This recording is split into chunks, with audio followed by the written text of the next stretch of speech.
So we're going to talk about branding as it pertains to the Resplendent Crow. How do we think about branding? How do we approach branding? Anyway, it's an important topic, and I've got some good stuff for you. I've got some slides, I've got some video and stuff like that in this video. So my video is getting better. I realized I have plastic on my camera for months, and I just took it off, so picture might be much better. I'm such an idiot. When I talk about branding, when I think about branding, I think of Kleenex. I think it's the best, right? It's the easiest example because everyone's used Kleenex. Okay, so why is branding important? Okay, Kleenex is not tissue paper, right? Kleenex is a brand. Tissue paper is its own thing. Tissue paper is a product, right? Facial tissue. When you blow your nose, you grab a Kleenex, blah, blah, blah, blah, blah. Point is this company got in early on the brand of facial tissue.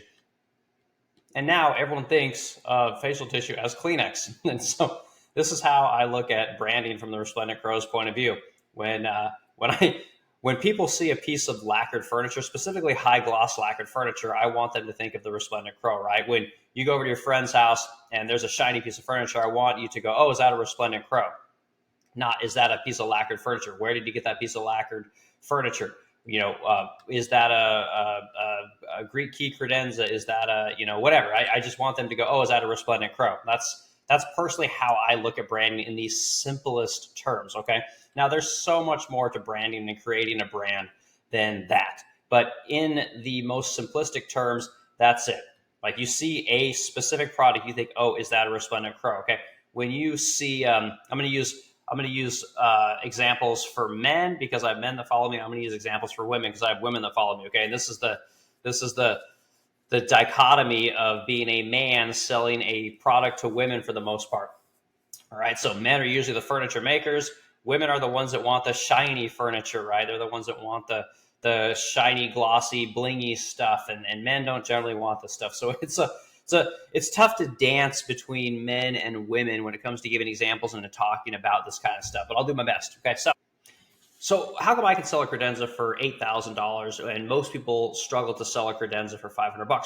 And the real reason is branding. Okay, the Resplendent Crow over the years has developed a client base that is of a higher income bracket, right? We've developed a level of quality that is of a higher level, right? We've been in the game longer than most people, which has, again, elevated us into a higher level within the painted furniture brand or just furniture in general brand. All of these things have helped us to build the Resplendent Crow brand, right? When somebody gets a Resplendent Crow piece of furniture, they are excited, right? The furniture it's a thing that people lust after for years, right? When they get this piece of furniture, the delivered product is better than the pictures, right? The delivered product meets a level of quality that is greater than they expected. The delivery process, the finish, all of these things are greater in person than they are on the internet, right?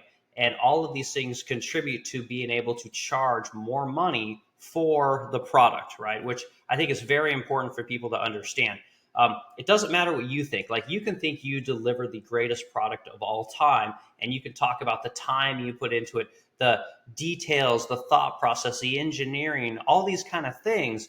But if when the customer gets that, they don't have those same feelings, it doesn't matter what you say or do, right? It doesn't matter what you deliver. Nobody believes it except you, right? So when you've done this over the course of many years, you elevate your brand into being whatever it is that you want it to be because you've delivered on those promises. Okay. I've got a video I want to show you, which I'll play right now, which talks about this from one of the directors at Hermes. All right. So, and again, I'm going to lose a lot of guys here, but pay attention to this because I've got a Lamborghini example after this. I've always heard that Hermes is very costly. It's not expensive. It's costly. What's the difference? The cost is the actual price of making an object properly with the required level of attention so that you have an object of quality. Expensive is a product which is not delivering what it's supposed to deliver, but you've paid quite a large amount of money for it, and then it betrays you. That's expensive. What this guy's saying is what I was just telling you. Okay, if you buy something and you pay a lot of money for it. When it's delivered, if it doesn't deliver on all its promises, you're not going to respect it as much. You're not going to appreciate it as much, and it diminishes your brand, right? It diminishes what you're selling, and people talk, right? Everyone hears this word of mouth thing. Like, people over the years will talk to each other, and you will develop a brand that is not what you want it to be, right? Which is the best, right? The Resplendent Crow wants to be Hermes, okay? The Resplendent Crow wants to be Lamborghini, okay? Now, some of the guys, again, if they're not going to like these examples, and that's fine. But I'll give you a quote from Frank Sinatra. I love this quote, and it talks about, this is perfect for branding, okay? He says, you buy a Ferrari when you want to be somebody. You buy a Lamborghini when you are somebody. Okay. This is huge. And this is what it's all about, right? When it comes to the Resplendent Crow, this is kind of how I think about it, right? I don't want anyone to be able to buy our furniture. It's not something that I want, Joe Blow down the street to be able to buy. I want people to buy our stuff when they finally have made it, right? This thing that they've thought about for years. Once they get the money that it takes to buy one of our pieces of furniture, I want them to buy it, and I want them to treasure it, and I want them to be just over the moon about it, right? I want them telling their friends, hey, you got to come over and see this thing, right? I want that, right? And I want people to shell out a ton of money for this stuff, because when we deliver that piece of furniture, it is the best of the best, right? The quality of the furniture is exceptional. The finish is exceptional. The hardware is exceptional. The delivery experience is exceptional, right? All of these things have to be very high end and have to over deliver every single time. And anytime we under deliver, we diminish our brand, right? And that's when the service side comes in, right? Which is also a part of your brand, right? You think Hermes doesn't have bags that don't slip through the cracks and get to a customer and have defects? You think Lamborghini doesn't deliver, an Aventador and there's not defects? There are, right? But you fix those things, and the service side can be just as important as the quality of the product, right? How you take care of your customer, how you fix problems, how you address their concerns is just as important as the quality of the thing that you're selling. Okay. Another quick story. I used to work for Gulfstram Aerospace, which is the most exclusive and expensive private jet in the world. It's crazy expensive. And one of the things that we did there at that company is we had a motto, which is basically the standard, right? Meaning that a Gulfstream is the best of the best, no matter what, right? And I cannot tell you how many times I have flown all over the country to fix a brand new jet, right? And do you think the customers thought less of Gulfstream because their jet had a problem? No, they didn't, because Gulfstream would take care of it in the most professional and urgent manner that they possibly could. And people appreciated that, and people would trade in their used jets and buy new jets. And it's a very well-run company. It's a fantastic organization. And I modeled the Resplendent Crow off of that, right? If a customer of ours has a problem with a piece of furniture and they're in California and I'm out here in St. Louis, I fly to California and I get on a jet within a week or two, and I'm over there fixing the problem, dealing with it right away. I send a shipper over there to deal with the problem if they can deal with the problem. Point is that every part of the transaction is top tier. And while that is insanely expensive, over the years, we've developed a brand, and we've developed a name that is synonymous with quality and of very high expectations. So I think it's very important that people understand that about brand building. Like, you have to always over deliver, and you are going to under deliver, but it's what you do when that happens, right? That can become its own piece of your brand. So super important to know that kind of stuff. So yeah, the Resplendent Crow delivers on its promises every time. And again, when we don't deliver, we make sure that we then over deliver on the thing that we failed at. And that's something that all these brands do exceptionally well. And it's very, people don't talk about it very much because it's not something you necessarily want there. You want to be out into the open, right? You don't want to talk about defects. You don't want to talk about problems. You don't want to talk about the back end things, customer service, all those kind of things. You just want people to see the amazing product that is super exclusive and that people lust after, right? That's kind of the marketing side of it. But there's a lot of elements to building a brand. So I talked about the Kleenex, I talked about the tissues, all that kind of good stuff. Um, Resplendent Crow versus lacquered furniture. Okay, I talked about this Kleenex tissue thing, right? You think of when you see a tissue, it's just, oh, is that a Kleenex, right? Can pass me a Kleenex. I need a Kleenex. Give me a Kleenex. All these kind of things. Again, when a customer goes into a home and sees a piece of shiny furniture, I want them to say, is that a Resplendent Crow, right? That's what I want. I want them to see our big chunky hardware, our big solid brass hardware on our furniture and say, oh gosh, is that a Resplendent Crow? We're known for this big chunky kind of furniture thing, very blingy, bright colors, all this great stuff.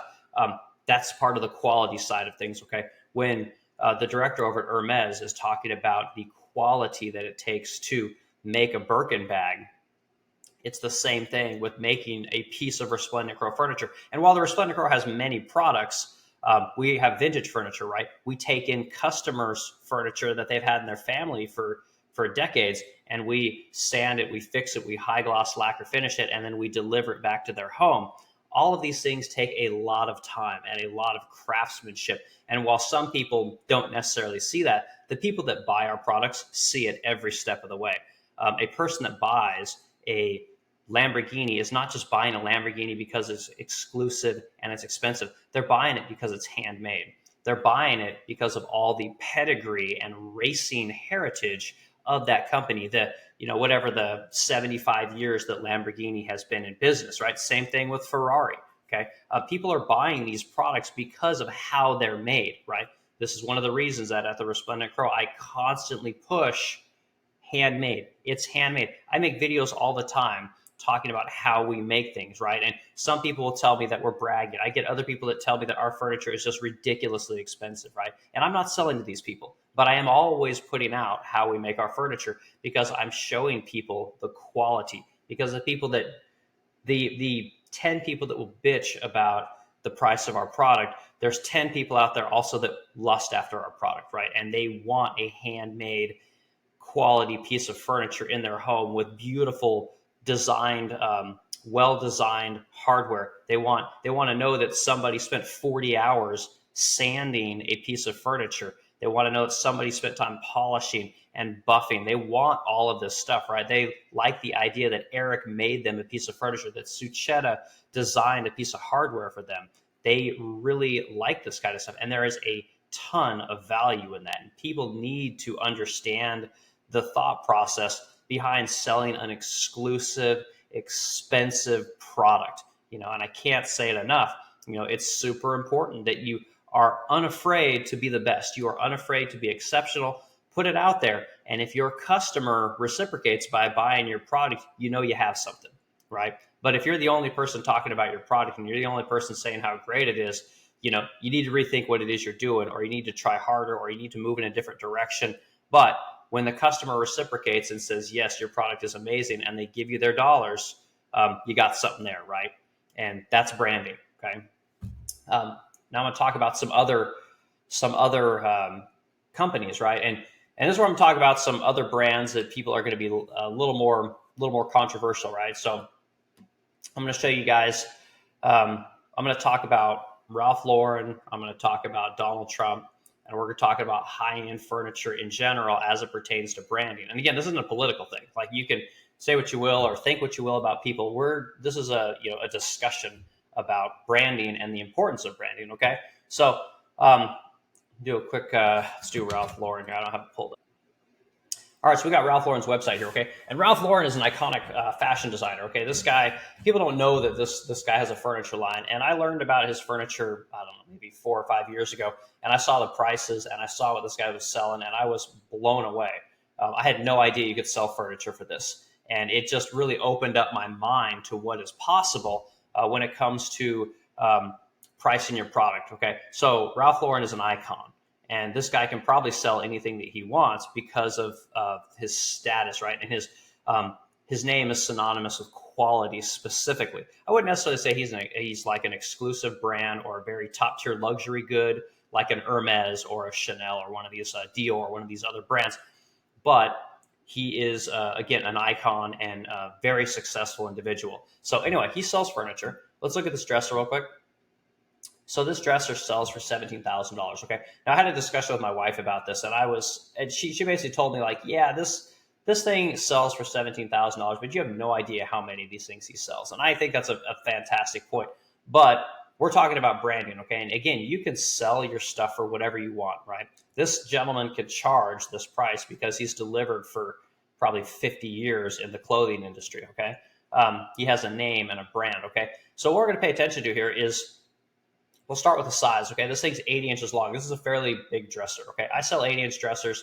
I sell tons of them for anywhere from $6,000 to $9,000 is what I sell mine for, okay? And these are all handmade in St. Louis, okay? This gentleman's stuff, Ralph Lauren, we're going to look at how his stuff's made, where it's made, all these kind of things, okay? So what this guy's saying is, on his website, he's saying that, we have finely crafted from hand-selected quarter-sawn oak veneers, okay? That sounds amazing. There's no doubt about it. Hardware is hand cast from solid brass, okay? All this stuff sounds, this is what you want. It's handmade. It's the quality. It's the attention to detail, the man hours to make this thing. This image that they're painting in your head is synonymous with the price, right? Like, no one would pay $17,000 for something that's made by a machine, right? If all your parts said CNC cut to the highest standards, no one's paying that money, because at that price point, they want to know that it's made by hand. Okay, it's very important. We got feature 6 soft close drawers, pulls crafted from American cowhide and solid brass. Right? They specifically say American in there. Okay, because American is expensive. Right? American is known for quality. American is known for all kinds of things. Right?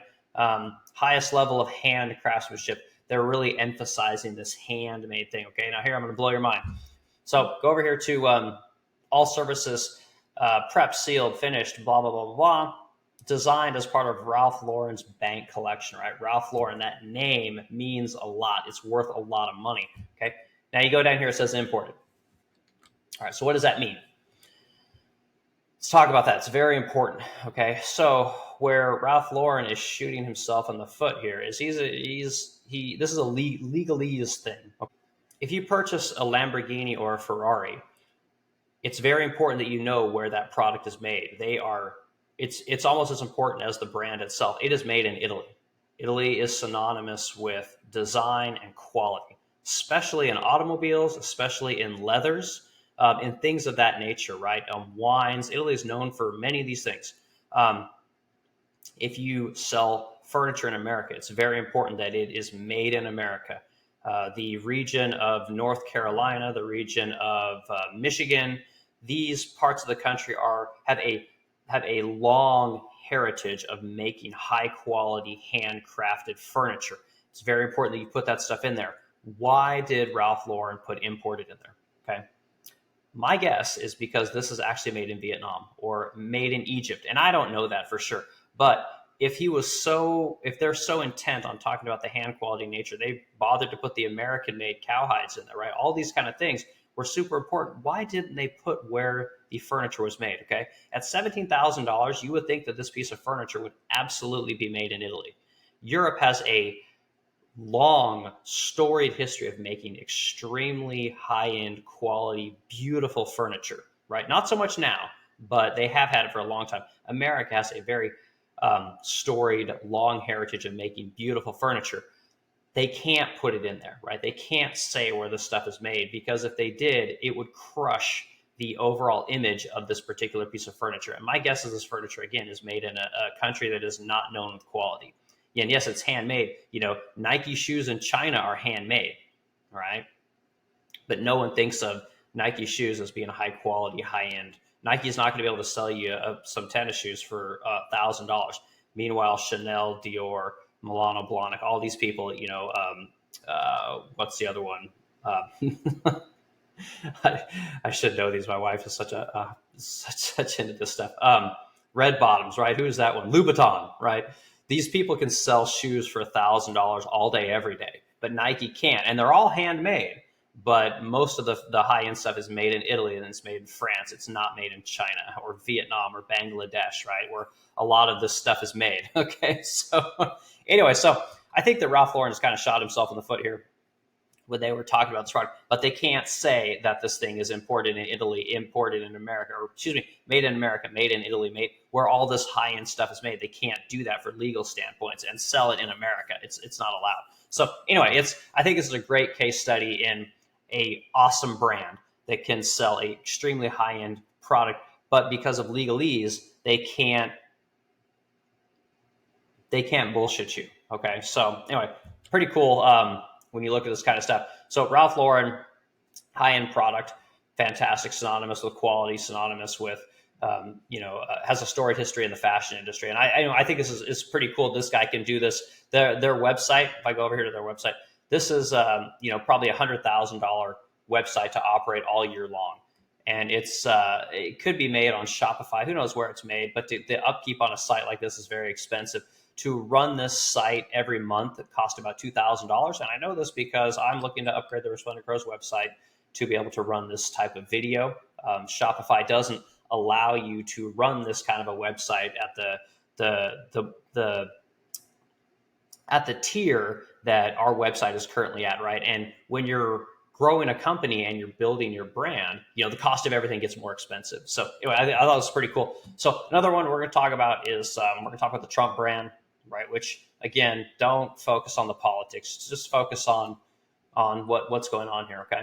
So the other thing you do when building a brand is if you can do something long enough, your name or your brand becomes synonymous with many things. Like the Resplendent Crow is quality, right? The Resplendent Crow is an exclusive product, like a Dior bag or a Dior bag, whatever. I mean, that's what we're trying to do, right? We want to be in this rarefied air of these long, storied brands that have exclusivity and that people lust after for years. It's very important to us. Okay. So what the Trump thing is the Trump, has the hotels and the properties and all this kind of stuff. And his brand is built on luxury, right? His brand is built on success, right? Like you want to have your name next to the Trump name, right? So this is where he gets into licensing, and he can literally put his name on anything, and the perception of the quality goes up immediately just by having that name on there. Okay. And that's a very difficult thing to do, especially when you've never necessarily done anything super, like you never created anything super valuable other than real estate, right? So the fact that this guy is able to do this is pretty interesting, and I'm not a branding expert by any means, but what this guy does is he has a very exclusive properties, very high-end finishes, money, all these kind of things that these other brands that I'm talking about, Ferrari, Lamborghini, Dior, Hermes, Chanel, all these kind of brands, they're all kind of in the same orbit. But but the Trump brand is specifically known for licensing, right? Which means, you've heard Trump steaks, Trump airlines, Trump, clothes, Trump, all these things that he puts his name on and then licenses all this stuff and makes just a crap ton of money, because over his 50-year career, he's developed this name and this brand, and people can talk all the crap that they want about this guy, but you can't deny the value of that name, right? And it's the bread and butter of the Trump brand. So anyway, I think this is very interesting how this guy does this and how he's built this thing over years. But this guy didn't have this, when he inherited money from his father, right? Like he might have had some of the money, but he didn't have the name. The name didn't carry the same weight that it does. And again, a lot of people will talk crap on this brand, which is the Trump brand, but this guy built it up from what I think his dad's name was Fred, maybe,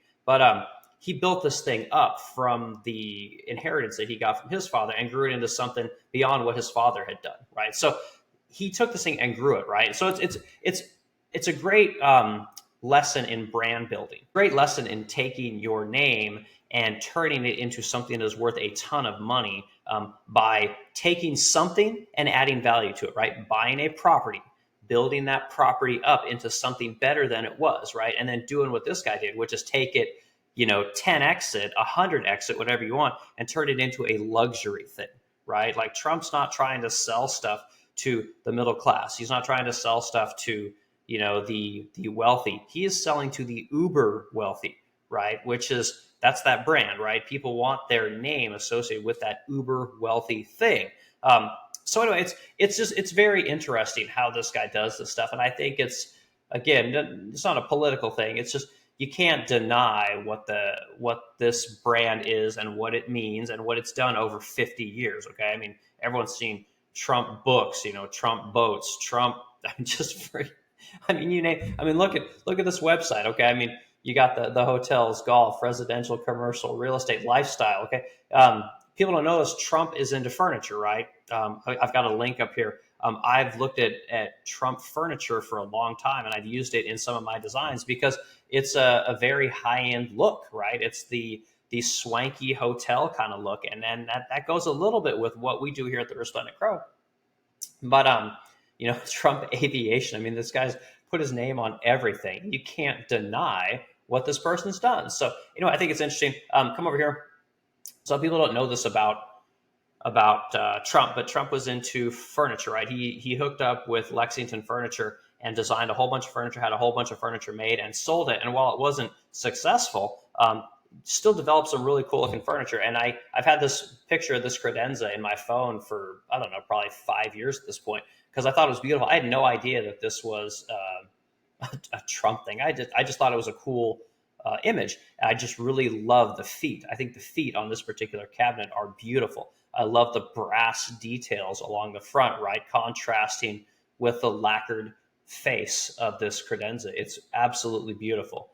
And anyway, it's just another lesson in branding and why, or it's just another lesson in branding and how you can use other companies, what they've done to help build your own brand, right? But it's important that you do all the things that all of these other brands and people have done, because it doesn't happen overnight. It's not something you can just wake up one day and like, oh, I'm going to develop a brand. And then, within a year, I've got I can make all this money because I have a name. You can't do it that way. It doesn't work like that. So I thought that was super interesting. And if I go to the Resplendent Crow, which I'm always going to, when I create furniture, or when me and Suchetta create furniture, we're thinking about what our clients want, right? Like I'm not thinking about the guy that's making 50 grand a year that's going to save up to buy my furniture. I'm thinking about the person that makes $1 million a year, right? That's who I'm thinking about. That's my customer. That's the customer that I'm aiming for, and that's okay. There's nothing wrong with that. So when you're trying to build a brand, you need to be thinking about your customer in mind. So do I want to create a collection of furniture that a middle class person can buy? Maybe. But truth is I don't want to dilute what it is that I'm selling, right? I don't want to create a piece of cheaper furniture that somebody, will. I don't want to create a cheaper piece of furniture that more people can have access to, right? That's not what I'm trying to do. I'm trying to create something that is exclusive. And if people want to save up to buy my piece of furniture, they're going to get the same quality. They're going to get the same color choices. They're going to get the same delivery process. They're going to get the same access to me and my wife. They're going to get the same everything that the person that buys my most expensive piece of furniture gets.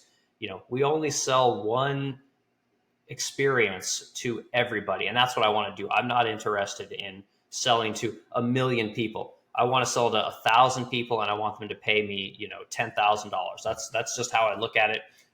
Because again, over the years, I can up my prices, right? I can do things that that people that have to constantly turn over lots of product can't do, right? I don't want to have massive operations. I don't want to deal with that kind of crap.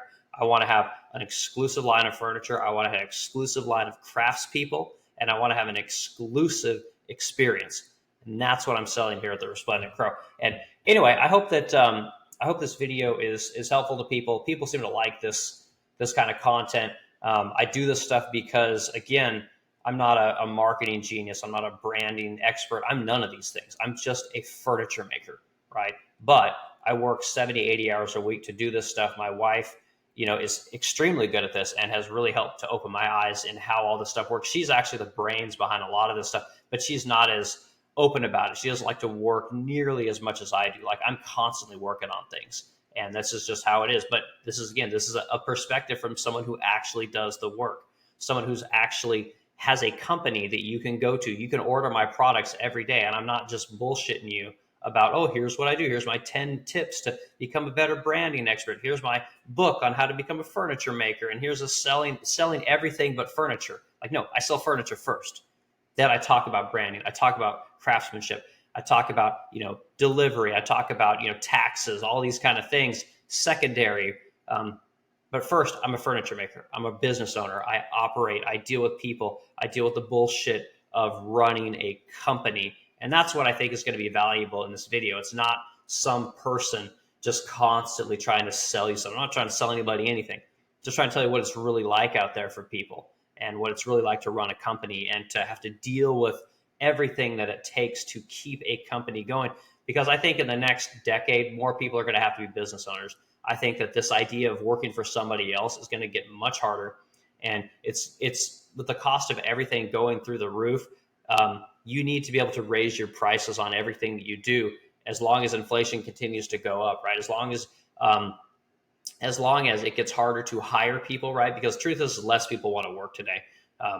People aren't willing to work as hard as I had to work growing up. And I know everyone says that's such like a boomer thing to say, but again, as someone who hires people all the time and has to deal with the bullshit of employees and regulations and taxes, and I can see what's happening.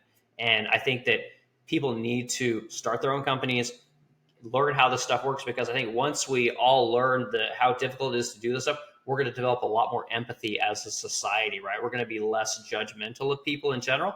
We're going to be less quick to try and steal money from people that make money, and more apt to trying to figure out how to make money, right? To learn from the people who can make money and are making money and learn how to do these things. So I'm ranting at this point, but I hope this has been a good conversation about branding, and I'm going to continue to do these conversations. So just reach out to me. Let me know what kind of topics you want to discuss, what kind of content you want to see, and I will continue to work on this stuff. So I hope everyone has a great day, and have a good week.